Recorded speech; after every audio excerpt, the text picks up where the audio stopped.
Salut, salut les supersoniques. Je continue la remontée du hangar avec mon quatrième appareil. Euh, pour ceux qui ont les yeux les plus avertis, vous avez reconnu le F-18 Super Hornet avec une belle peinture du capitaine Pete Mitchell, plus connu sous le nom de Maverick, donc dans le dernier opus de la franchise. Cet appareil, qu'est-ce qu'on peut en dire?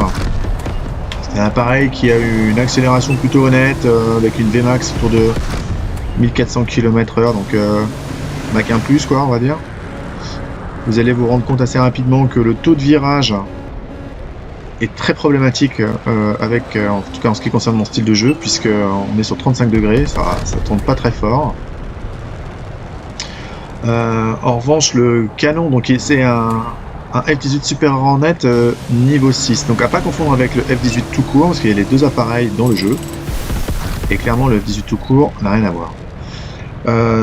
Celui-ci qui est niveau 6 bénéficie de 309 DPS au canon.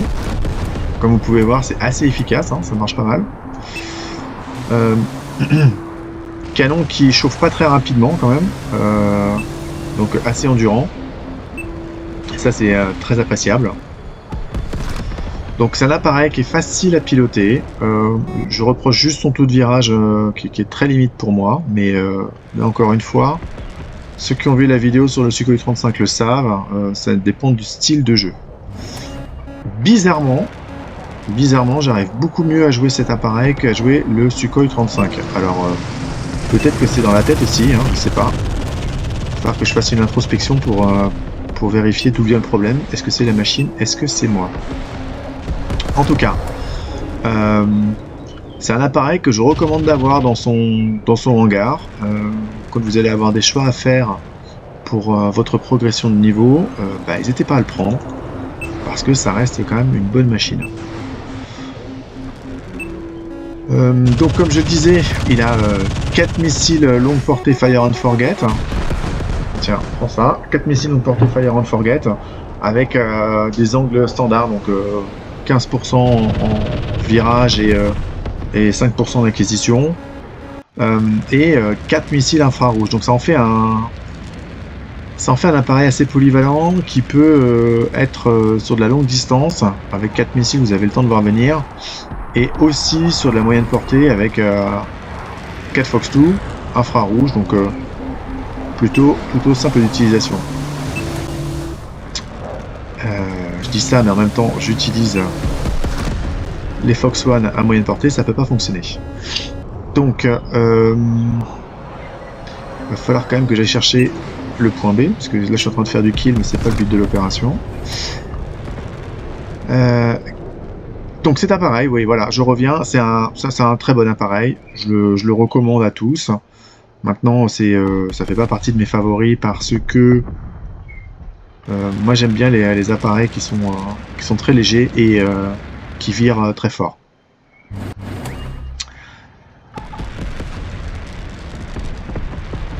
Ok, donc on va essayer de gagner cette partie maintenant.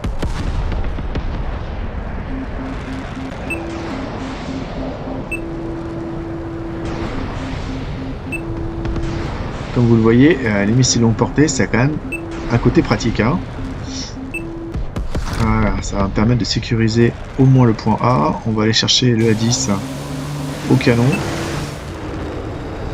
Difficile à tracer derrière parce que le taux de virage est ce qu'il est. Donc je perds la portée canon quand je arrive dans ces 6 heures. Mais heureusement, il me reste encore un petit peu d'arsenal pour aller terminer l'aventure.